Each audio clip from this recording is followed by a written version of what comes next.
Gopal Bhar cartoon তো আমরা কম বেশি সবাই দেখেছি। আর গোপাল ভাঁড় যখন আমরা দেখেইছি, তাহলে কি রাজা কৃষ্ণচন্দ্রকে কি আমরা না চিনে থাকতে পারি?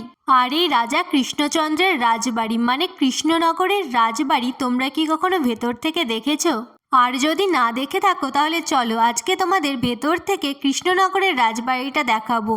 যদিও পুরো রাজবাড়িটা সাধারণ মানুষের জন্য উন্মুক্ত নয়, শুধুমাত্র নাট মন্দির আর তার আশেপাশে কিছুটা অংশই সাধারণ মানুষের জন্য উন্মুক্ত।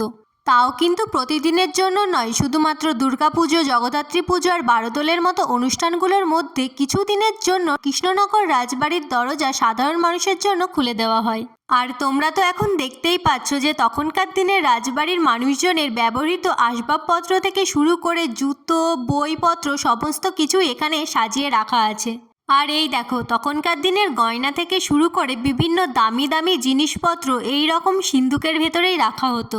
আসবাবপত্র ছাড়াও আমি যেটা লক্ষ্য করলাম যে বেশ কিছু ঠাকুরের প্রতিমা ওখানে রাখা আছে, কিন্তু কেন সেটা আমি জানি না।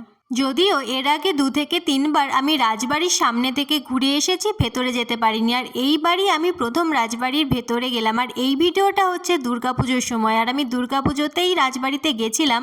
আর আমি যখন রাজবাড়ির ভেতরে প্রবেশ করি তখন হচ্ছিল সন্ধ্যারতি। আর সন্ধ্যারতির সময় রাজবাড়ির পরিবেশটা একদম অন্যরকম হয়ে গেছিল।